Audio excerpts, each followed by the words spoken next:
Welcome to a night of total terror. In 1968, George Romero brought us Night of the Living Dead. It became the classic horror film of its time. We must not be lulled by the concept that these are our family members or our friends. They are not. They will not respond to such emotion. Now, George Romero brings us the most intensely shocking motion picture experience for all time. It gets up and kills. The people it kills get up and kill. When there is no more room in hell, the dead will walk the earth. First came the night, then came the dawn. Now comes the most eagerly awaited day in horror film history. Welcome back to Thursday of the Dead, episode 229. My name is Jace. Unfortunately, this episode is a sad one. I learned of the passing of David Emge on Monday morning, and that he'd passed away this past Saturday, January 20th, 2024. I knew that David had been ill for years, which was how I never got to meet him because he'd stopped doing appearances. I'm a hardcore Dawn of the Dead fan, and I've been a fan of his performance as Stephen Andrews ever since I was 9 years old when I first saw the movie. Maybe I was 8. I have one frame photo of him as Undead Flyboy that he signed, and he's by far my favorite zombie. George Romero did something interesting in Dawn as he set seeds that he would later address in his Dead series. The zombies were aware of their former lives. For example, when Roger comes back to life, there seems to be a moment of dread and awareness in his eyes. But when Stephen comes back, it doesn't seem to have that same effect. He just heads straight for that fake wall.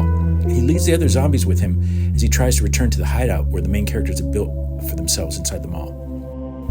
From the first viewing, it seemed like he was communicating with the other zombies. I doubt he would have been able to get through that wall by himself, so the other zombies helped him break through the wall, and then they followed him down that long hall, past the boiler room, and up the stairs. Was he trying to get back to Fran? We'll never know. Physical performance was great as a zombie. I rank it up there with Frankenstein's monster, as there's so many nuances he brought to the role of Undead Stephen.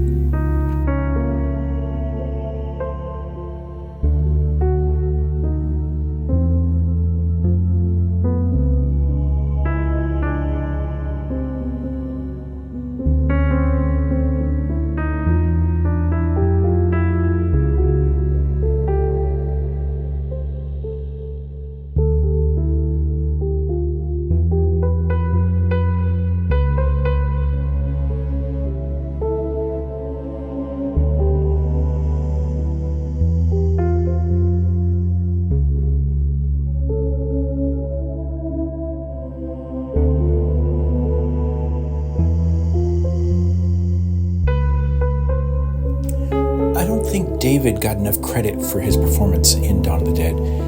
It's, in a way, a thankless performance because, as Stephen, he's a bit of a bumbling goofball through a lot of it. And he's trying to kind of live up to the togetherness of Roger and Peter that he could never live up to. I mean, he's a helicopter pilot. He's not SWAT. And so he's not a good shot, but he could fly a helicopter. And he redeems himself in the movie where he finds the shafts above the mall, and of course he becomes my favorite zombie ever as Undead Flyboy, which is one of my favorite horror movie performances ever. I mean, the physicality of what he did as Undead Flyboy, I haven't seen anybody that has matched that. I mean, he created something unique and distinctive that's scary and a little bit sad at the same time.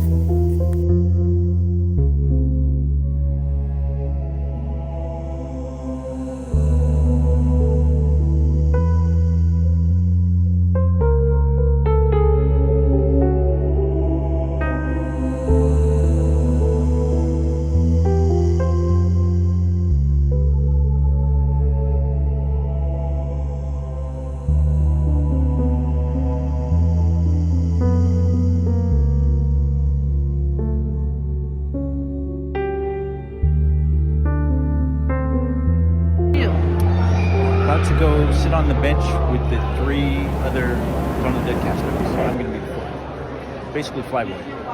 All right.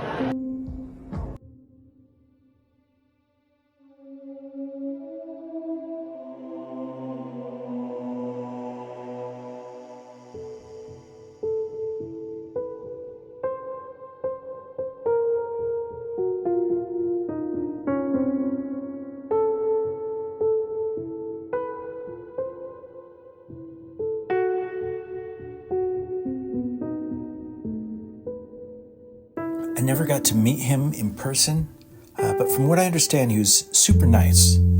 Everyone else in the main cast has been very nice, and I've met the three others. You know, I took a picture with the three others at Monroeville Mall last year. Super nice, and I've met a couple of them a few times, especially Ken. And so I'd like to hear from you. If you've met David in person, tell me a little bit about it in the comments. Thanks. Hello, HQ. This is Police Doc. Operator dead. Post abandoned. Repeat. Operator dead. Post abandoned. Yes, that's the Police Doc. Identify yourself, please.